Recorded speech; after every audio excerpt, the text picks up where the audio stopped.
ಇನ್ನೊಂದು ಕಡೆ ಹಾಸನದಲ್ಲಿ ಇವತ್ತಿಂದ ಜೆಡಿಎಸ್ ಅಧಿಕೃತವಾಗಿ ಪ್ರಚಾರವನ್ನ ಕೈಗೊಂಡಿದೆ. ಹಾಸನದ ಜೆಡಿಎಸ್ ಅಭ್ಯರ್ಥಿ ಪ್ರಜ್ವಲ್ ರೇವಣ್ಣ ಹೊಳೆನರಸೀಪುರದ ಮೂಡಲಹಿಪ್ಪೆ ಗ್ರಾಮದಿಂದ ಪ್ರಚಾರವನ್ನ ಶುರು ಮಾಡಿದ್ದಾರೆ.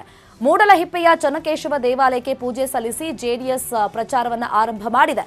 ಇದೇ ವೇಳೆಯಲ್ಲಿ ದೇವರ ಸನ್ನಿಧಿಯಲ್ಲಿ ನಾಮಪತ್ರ ಇಟ್ಟು ಪೂಜೆಯನ್ನ ಸಲ್ಲಿಕೆ ಮಾಡಿದ್ರು. ಪೂಜೆಯಲ್ಲಿ ಎಚ್.ಡಿ. ದೇವೇಗೌಡ, ಸಚಿವ ರೇವಣ್ಣ, ಭವಾನಿ ರೇವಣ್ಣ, ಜಿಲ್ಲೆಯ ಶಾಸಕರು, ಮುಖಂಡರು ಭಾಗಿಯಾಗಿದ್ದು ಮಗನ ಚುನಾವಣೆ ಉಸ್ತುವಾರಿಯನ್ನ ತಾಯಿ ಭವಾನಿ ರೇವಣ್ಣ ಹೊತ್ತಿದ್ದಾರೆ.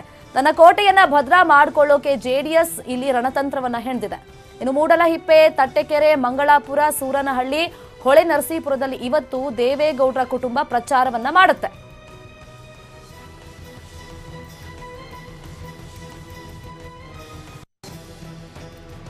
ಪಕ್ಷದ ರಾಷ್ಟ್ರೀಯ ಅಧ್ಯಕ್ಷರು ದೇವೇಗೌಡರು ಮತ್ತು ಕುಮಾರಣ್ಣರಿಗೆ, ವಿಶ್ವನಾಥಣ್ಣರಿಗೆ ಗೊತ್ತು. ನಾನು ಮತಾಂತರ ಅಂತ ಹೇಳೋಕ್ಕಲ್ಲ, ಅದು ಜನತೆ ಬಿಟ್ಟಂಥ ತೀರ್ಮಾನ. ಜನತೆ ಆಶೀರ್ವಾದ ಮಾಡಿ ನಾವು ಒಳ್ಳೆ ಕೆಲಸ ಮಾಡ್ತೀವಿ. ಈಗ ಕಳೆದ 9 ತಿಂಗಳಲ್ಲಿ ಮಾಡಿದ್ದೀನಿ.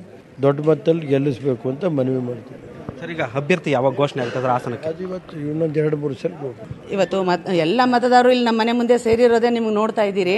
ಈಗಾಗಲೇ ತುಂಬ ಜನ ಸೇರಿದ್ದಾರೆ. ಎಲ್ಲರ ಒಲವು ತುಂಬ ಇದೆ. ಗೆಲ್ಲೋದಂತೂ ನಿಶ್ಚಿತ. ಅದರಿಂದ ಇವತ್ತು ದೊಡ್ಡವರು ಹೇಳಿದ ಮೇಲೆ ನಾವು ಮಾಡ್ತೀವಿ. ಸರ್, ಇನ್ನೂ ಅಧಿಕೃತವಾಗಿ ಅಭ್ಯರ್ಥಿ ಯಾವುದು ಘೋಷಣೆ ಮಾಡಿಲ್ಲ. ನಮ್ಮಲ್ಲಿ ಪಟ್ಟಿ ಯಾವುದು ಸೃಷ್ಟಿಯಾಗಿ ರಿಲೀಸ್ ಆಗಿಲ್ಲ. ಹಾಗಾಗಿ ಇವತ್ತು ಯಾರೇ ಪಕ್ಷದಿಂದ ನಿಂತರೂ ಕೂಡ, ಯಾರೇ ಒಬ್ಬರು ನಿಂತರೂ ಕೂಡ ನಾವು ಎಲ್ಲದಕ್ಕೂ ತಯಾರಾಗಿರಬೇಕು, ನಮ್ಮ ಕಾರ್ಯಕರ್ತರೆಲ್ಲ ಗಟ್ಟಿಯಾಗಿರಬೇಕು ಅನ್ನೋ ಒಂದು ವಿಶ್ವಾಸದಲ್ಲಿ ನಾನು ಆಗಲೇ 3 ತಿಂಗಳಿಂದನೇ ಪ್ರಚಾರ ಮಾಡ್ತಾ ಇದ್ದೀವಿ. ನಮಗೆ ಓದ್ ಚುನಾವಣೆಯಲ್ಲಿ ಒಂದು ಹಿನ್ನಡೆ ಆಗಿತ್ತು. 1.25 ಲಕ್ಷ 1.25 ಲಕ್ಷ ಲೀಡಲ್ಲಿ ಗೆದ್ದಿದ್ವಿ ನಾವು. ಆದರೆ ಈ ಬಾರಿ ಅದನ್ನು ಮೀರಿ ನಾವು ಅತಿ ಹೆಚ್ಚಿನ ಲೀಡಲ್ಲಿ ಹೋಗಿ ಸರಿ ನಾವು ಜಯ ಬೀರಬೇಕು ಅನ್ನೋ ಒಂದು ನಿಟ್ಟಿನಿಟ್ಕೊಂಡು ಇವತ್ತು ನಾವು ಪ್ರಚಾರ ಮಾಡ್ತೀವಿ. 28 ಲೋಕಸಭಾ ಸ್ಥಾನಗಳಲ್ಲಿ ಕಾಂಗ್ರೆಸ್ಗೆಷ್ಟು ಮತ್ತು JDSಗೆಷ್ಟು ಅನ್ನೋದು ತೀರ್ಮಾನ ಆಗಿಲ್ಲ. ಅಂತಿಮವಾದಂಥ ತೀರ್ಮಾನ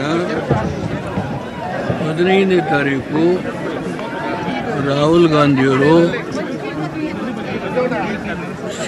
ಸ್ಕ್ರೀನಿಂಗ್ ಕಮಿಟಿಯವ್ರನ್ನ ಕರೆದು ಪ್ರಥಮ ಹಂತದ ಚರ್ಚೆ ಮಾಡಿದ್ದಾರೆ. ಅವರು ಬಂದ ಮೇಲೆ ಒಂದು ಅಂತಿಮ ನಿರ್ಣಯ ಆಗುತ್ತೆ. ರೇವಣ್ಣವ್ರು ಯಾವಾಗಲೂ ದಿನಶುದ್ಧಿ ಅದನ್ನೆಲ್ಲ ಯೋಚನೆ ಮಾಡ್ತಾರೆ. ಇವತ್ತು ಈ ಮೂಡಲಿಪ್ಪೆ ಗ್ರಾಮ ಈ ಭಾಗದಿಂದನೇ ಪ್ರವಾಸನ ಒಂದು ಹಳ್ಳಿಯಿಂದ ಪ್ರಾರಂಭ ಮಾಡಿದ್ದಾರೆ. ನಾನು ಚುನಾವಣೆಗೆ ನಿಲ್ಲೋದಿಲ್ಲ ಅಂತ ತೀರ್ಮಾನ ಮಾಡಿದ್ದೆ.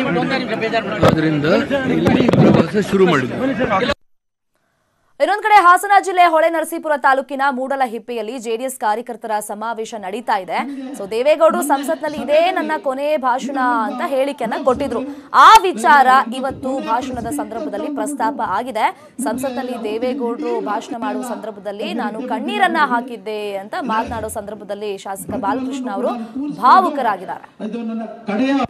ನನಗೆ ಇವತ್ತು ಸ್ವಲ್ಪ ಉದ್ವೇಗ ಆಗ್ತದೆ. ನನಗೆ ಮೊನ್ನೆ ಸಭೆಯಲ್ಲಿ ಇದು ನನ್ನ ಲೋಕಸಭೆ ಇವತ್ತು ಕೊನೆಯ ಪ್ರೆಸ್ ಮೀಟ್ ಅಂತ ಅಂದ್ಬಿಟ್ರು. ನಮಗೆ ಅವತ್ತು ಇಡೀ ರಾತ್ರಿ ಎಲ್ಲ ನಮಗೆ ನಿದ್ದೆ ಬಂದಿಲ್ಲ ಬಂಧುಗಳೇ. ಪ್ರಜ್ವಲ್ಲನ್ನು ಕೂಡ ಕೂರಿಸ್ಕೊಂಡು ಇದು ನನ್ನ ಕಡೆಯ ಪ್ರೆಸ್ ಮೀಟ್ ಅಂದಾಗ ಇದರಲ್ಲಿ ನಮಗೆ ಭಾರಿ ನೋವಾದಂಥ ಸಂದರ್ಭ.